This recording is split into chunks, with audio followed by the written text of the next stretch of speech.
বিসমিল্লাহির রহমানির রহিম। Hello everyone, আসসালামু আলাইকুম। কেমন আছেন সবাই? আশা করি আপনারা অনেক ভালো আছেন। আমিও আলহামদুলিল্লাহ আপনাদের দোয়ায় অনেক ভালো আছি। বরাবরের মতো আবারও নতুন একটা ভিডিও নিয়ে হাজির হয়ে গেলাম আমি সুমি, কুমিল্লা জেলা থেকে। একজন প্রবাসীর বউ হয়েও আমি মাত্র এক জোড়া জুতা দিয়ে পুরো একটা বছর কিভাবে কাটাই, কেন এত হিসাব করে চলি, সব কিছু জানতে হলে দেখতে হবে মনোযোগ সহকারে পুরো ভিডিওটি। আজকে এখানে হচ্ছে মাছের ভর্তা বানিয়ে নিচ্ছি। আর দেখেন এখানে হচ্ছে রুই মাছ ছিল। তো রুই মাছের ভর্তা কিন্তু অনেক মজা। আমি এখানে ভাজা পেঁয়াজটা দিয়েছি। আমি কাঁচা পেঁয়াজটা খুব কম খাওয়ার চেষ্টা করি। লাস্টে ধনিয়া পাতা দিয়ে দিলাম। এখন ভর্তাগুলো আমি ছোট ছোট করে গোল গোল করে নিয়ে নিব। এইভাবে করে নিলে আপনারা যার যতটা গোলা মন চায় অতটা গোলা খেতে পারে মাছের। কি বলে, একজন প্রবাসীর বউ হয়ে তুমি কেন এত হিসাব করে চলো? প্রবাসীর বউরা তো শো অফ করে, টাকা পয়সা অনেক উড়ায়। প্রবাসীর বউরা বাজারে গেলে কোনো জিনিসের দামাদামি করে না, এক দামে কিনে নিয়ে আসে।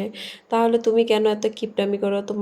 আমাকে কিন্তু অনেকেই কিপটা বলে যে আমি নাকি অনেক হিসাবে, অনেক কিপটা।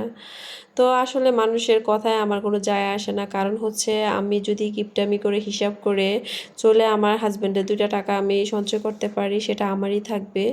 বিপদে আপদে আমি চলতে পারবো। আমি যদি বিপদে পড়ে কারো কাছে ধার চাইতে না যাই, এটাই হচ্ছে আমার জীবনের সবচেয়ে বড় সফলতা। আমি ভবিষ্যতে চিন্তা না করে যদি এখন আমি মানুষের সাথে ফুটানি করে চলি, তাহলে ভবিষ্যতে কিন্তু আমি যদি ঠেকি বা কারো দরজায় যাই, তখন কিন্তু এটা আমার সবচেয়ে বড় অপমান হবে। কেননা তখন মানুষে বলে ফেলবে যে হাজবেন্ড যখন বিদেশে ছিল অনেক তো ফুটানি করে চলছে, কই এখন আবার মানুষের কাছে ধার চাইতে আসছে, এক দ্বারা চলতে পারে না, এই লোকেরা ফুটানি করে। তো মানুষের তো মুখ মানুষে বলবেই। তো আমাকে যে কিপটায় বলুক আর যাই বলুক, আমি চেষ্টা করি সবসময় একটা হিসাবের মধ্যে চলার জন্য। প্রত্যেকটা মানুষ সে একটা নির্ধারিত হিসাবের মধ্যে চলতে হয়। কারণ হচ্ছে হিসাব না করে চললে মানুষ ঠেকবে, এটা বাস্তব কথা। আপনি আজকে কি খাচ্ছেন কালকের চিন্তা আপনার অবশ্যই করতে হবে। আপনি এটা চিন্তা করলে হবে না যে রিজিকের মালিক আল্লাহ, আল্লাহর কাছে আমি, আল্লাহ আমাকে খাওয়াইবে। হ্যাঁ, আল্লাহ দিবে, বরকত দিবে, কিন্তু উছিলা তো আপনার করতে হবে। আপনার চিন্তা করতে হবে যে আজকে আমি খাচ্ছি, কালকে আমি কি খাবো, কালকে আমার খাবারটা কোত্থেকে আসবে, আমার রিজিকটা কোত্থেকে আসবে, সেই মাধ্যমটা আমার রাখতে হবে। আমার বিপদ আপদে আপনি টাকা থাকলে না, আপনি অসুস্থ হইলে ভালো একটা নামি দামি হসপিটালে গিয়ে চিকিৎসা করতে পারবেন না। টাকা না থাকলে আপনি চিকিৎসার অভাবে মারা যাবেন। তো টাকাই জীবনের সব, যত যাই বলেন না কেন। টাকায় আপন পর চিনিয়ে দেয়, টাকায় জানি কাঠের পুতুল কথা বলে। দেখেন, টাকা যার আছে সে যদি খারাপও হয় তাকে মানুষে গুরুত্ব দেয়। টাকা যার নাই সে অনেক ভালো মানুষ হলেও তার কোনো মূল্যায়ন থাকে না। কারণ টাকা দেখে মানুষে এখন বিচার করে, টাকা দেখে চেহারা দেখে কথা বলে না, টাকা দেখে কথা বলে। সমাজে আপনি দেখবেন, এখনকার বর্তমান সমাজের কথা বলতেছি, যে যার টাকা আছে সে যদি অনেক খারাপ কাজও করে ফেলে বা তার ব্যক্তিত্ব যদি খারাপও হয়, তারপরও দেখি তার মূল্যায়নটা অনেকটা বেশি করে। সব মানুষ এক না। যেমন আমি কখনোই মানুষের টাকা দেখে মানুষকে বিচার করি না, আমি তার ব্যবহার দেখে বিচার করি। হ্যাঁ, তার মানে ব্যক্তিত্ব দেখে আমি তাকে বিচার করি। কিন্তু সমাজের অধিকাংশ মানুষই কিন্তু মানুষের টাকা দেখে তাকে বিচার করে, তার ব্যাকগ্রাউন্ড কি, তার পিছনে কি হচ্ছে, তে ভালো করছে না খারাপ করছে, এইসব দেখে না। যদি এইসব দেখতো তাহলে কিন্তু যারা সুদ খায়, ঘুষ খায়, তাদের সাথে মানুষের সম্পর্ক রাখতো না, তাদের বাড়িতে বেড়াতে যেত না। হ্যাঁ, তাদের সাথে কুরবানি দিত না, তাদের সাথে কোনো কাজ করতো না। কারণ এগুলো তো হাদিসে থেকে নিষিদ্ধ। কারণ যারা সুদের হিসাব করে, হ্যাঁ, তাদেরই গুনার কোনো শেষ নেই। যারা সুদ খায় তাদের তো প্রচুর গুনাহ। তো যেটা হাদিসের থেকে নিষিদ্ধ, তাদের বাড়ি তো তাদের সাথেও খুব ভালো ব্যবহার করে, কারণ তার টাকা আছে। তো আর আমি যদি আমার হাজব্যান্ডের হালাল পয়সা হিসাব করে রেখে দিই, হিসাব করে চলি, তাতে তো আমার কোনো সমস্যা নাই। মানুষে আমাকে কিপটা বলুক আর যাই বলুক, আমি তো আর যাই হোক, আমি তো হারাম টাকা খাচ্ছি না, আমি আমার হাজব্যান্ডের হালাল টাকা খাচ্ছি। সে প্রবাসে কষ্ট করে মাথার ঘাম পায়ে ফেলে কষ্ট করে আমাদের জন্য ইনকাম করে মাস শেষে সে টাকা পাঠায়। এই টাকাটা যদি আমি ফুটানি মেরে উড়াই ফেলাই, তাহলে তো এটা আমারই লস। আমি যদি আমার হাজব্যান্ডের পরিশ্রমের টাকা, কষ্টের টাকা যদি হিসাব করে সংসারটা চালাতে পারি, আমি যদি এখান থেকে 10-5 টাকা করে সেভ করে আমি একটা বছর শেষে একটা অ্যামাউন্ট তৈরি করতে পারি, ওই অ্যামাউন্ট দিয়ে আমি একটা স্বর্ণের গহনা বানাই বা ঘরের একটা আসবাবপত্র কিনি বা আমার হাজব্যান্ডের বিপদ আপদে হেল্প করি, যাই করি, আমি যদি টাকাটা কাজে লাগাতে পারি, তাহলে কিন্তু এটা আমার একটা হালাল টাকা, আমার হালাল কাজে লাগবে। আমি আমার হাজব্যান্ডের কাছেও বলতে পারবো যে দেখো তোমার বউ কত গুণবতী, হ্যাঁ টাকা পয়সা জমায় এটা করছে ওইটা করছে। হাজব্যান্ডের কাছেও কিন্তু হাউকারি সাজা যায়। যতই হাজব্যান্ড প্রচুর টাকা ইনকাম করুক, প্রত্যেকটা পুরুষ কিন্তু দিন শেষে সে হিসাবি বউ খুঁজে। তার বউ যদি হিসাবি হয়, তার হাজব্যান্ডের কাছে সে ততটা গুণবতী হতে পারে। তো আমি বেনিফিট কিন্তু অনেক পাচ্ছি, হাজব্যান্ডের কাছেও আমি একদম মানে গুণবতী বউ হতে পারছি, এদিক দিয়ে আমার টাকাও সেভ হচ্ছে। তো আর সবচেয়ে বড় কথা হচ্ছে টাকা অপচয় করাটা আমার একেবারে টোটালি অপছন্দ।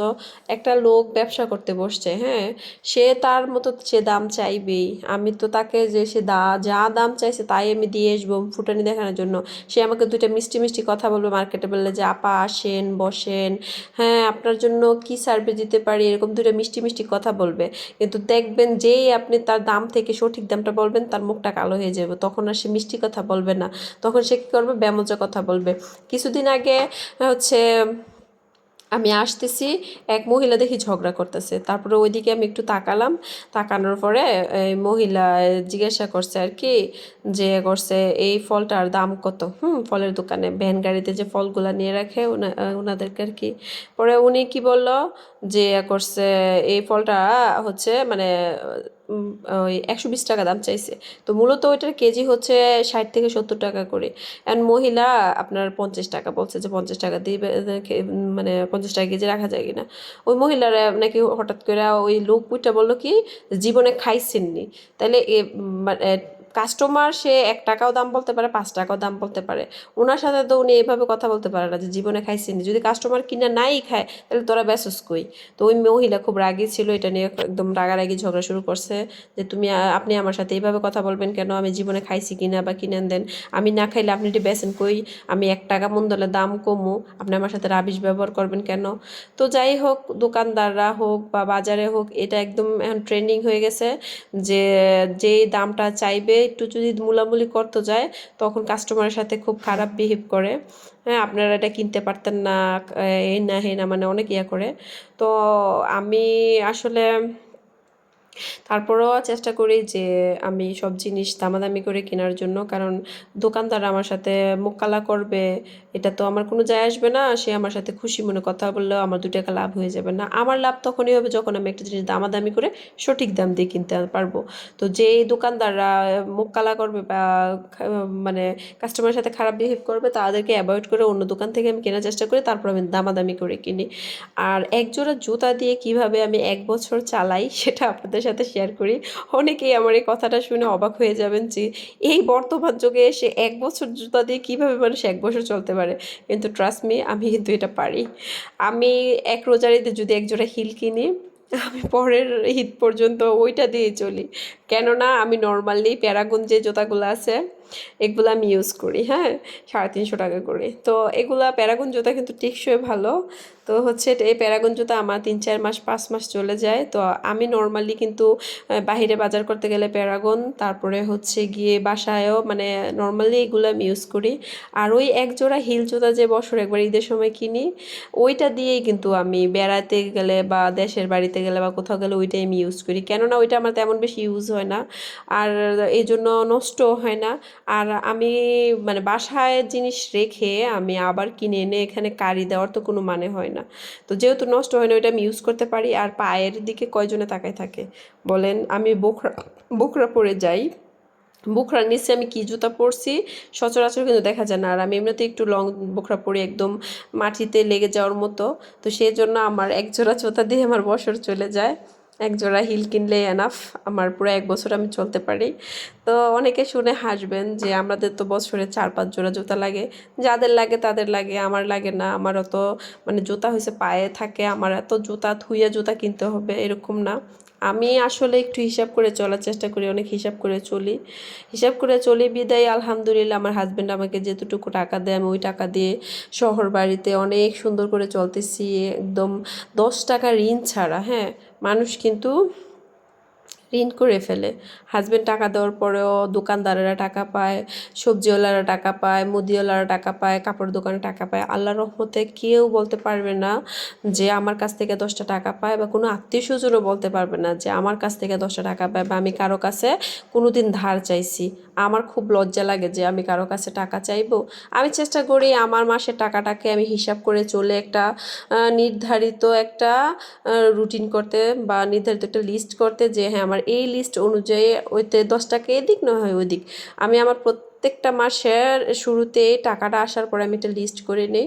আমি ওই লিস্ট অনুযায়ী আমি চলাফেরা করি, কেনাকাটা করি, সব কিছু করি, ওই রুটিন অনুযায়ী চলার চেষ্টা করি। সেই জন্য আল্লাহর রহমতে আমার কারো কাছে হাত পাততে হয় না। আল্লাহ যেন আমাকে এরকম দিন নাও আনে। আমার হাজব্যান্ড আমাকে যতটুকু দেয় অতটুকুতে আলহামদুলিল্লাহ। আর ফুটানি মারার কোনো কিছুই নাই। হাজব্যান্ড বিদেশ থাকে দেখে যে আমি ফুটানি মারবো, কারণ হাজব্যান্ড বিদেশ চিরস্থায়ী না, সে যে কোনো সময় দেশে চলে আসতে হবে। হ্যাঁ, এখানে আরেকটা কথা, আমি সমাজে 8-10 জন মানুষের সাথে মান সম্মান বজায় চলার মতো যতটুকু আমার প্রয়োজন অতটুকু আমি অবশ্যই করি। ওই দিক দিয়ে আমি কিপটামি করি না, কিন্তু আমি অপচয় করি না। অপচয় জিনিসটা আমার খুব পছন্দ। আর আমি যতটুকু জানি যে অপচয়কারীকে নাকি আল্লাহ তাআলাও পছন্দ করে না। তো যেখানে আমার আল্লাহ পছন্দ করে না অপচয়কারীকে, সেটা আমি কেন করব?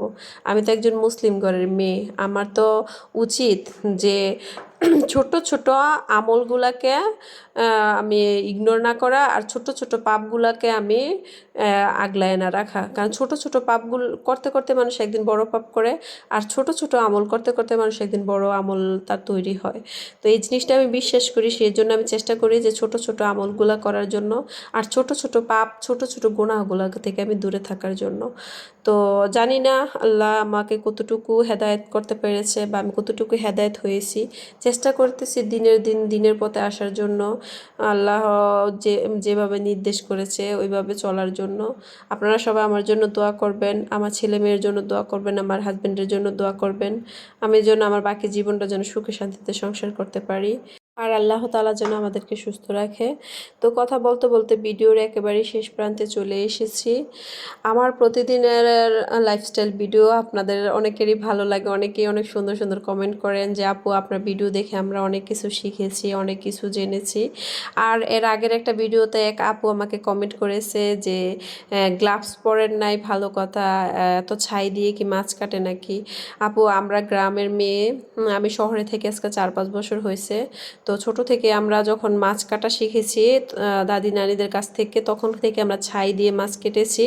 আর হচ্ছে ছাই দিয়ে মাছ কেটেছি বলে কিন্তু আমি ছাই খেয়ে ফেলছি না। ছাইগুলো আমি বেসিনের মধ্যে ভালো করে সুন্দর করে পরিষ্কার করেছি। আর আপনি দেখবেন আপনাদের আত্মীয়স্বজন যদি গ্রামে থাকে, গ্রামের মানুষ কিন্তু ছাই দিয়ে মাছ কাটে। তো ছাই দিয়ে মাছ কাটলে দ্রুত মাছ কাটা যায়, আর ছাই কিন্তু মাছের গায়ে লেগে থাকে না।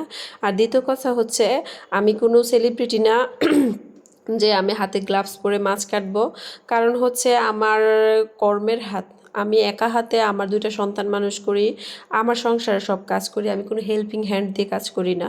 আমি একা হাতে আমার ঘর মুছি, কাপড় ধুই, রান্নাবান্না করি। তো আমি আমার হাতের অত যত্ন নিতে পারি না, আর আমার অত যত্ন নেওয়ার দরকার নাই। এমনিতেই আমার হাজব্যান্ড বলে যে আমার হাত নাকি কবুতরের হাত পায়ের মতো এত সুন্দর, ন্যাচারালি সুন্দর আমি। তো আমার ওই গ্লাভস পরে আসলে আমার অত সুন্দর হয়ে থাকতে হবে না। কারণ গ্লাভস ছাড়া আমি যখন কাজ করি এর বাইরে আমি সুন্দর করে সাবান দিয়ে হাত মুখ ধুয়ে একদম ফ্রেশ হয়ে থাকি। তো গ্রামের মেয়েরা অত গ্লাভস পরে কাজ করতে হয় না, এভাবে আমরা অভ্যস্ত না। যদিও আপনারা মনে হয় অভ্যস্ত, এই জন্য আপনি আমাকে কথাটা বলেছেন, কমেন্ট করেছেন। আর ছাই দিয়ে মাছ কুটলে যে ছাই আমাদের পেটে যাবে এরকম না, আমি মাছ ভালো করে ধুয়ে পরিষ্কার করে রান্না করেছি। তো যাই হোক, সবাই ভালো থাকবেন, সুস্থ থাকবেন। আজকে এ পর্যন্তই। আল্লাহ হাফেজ।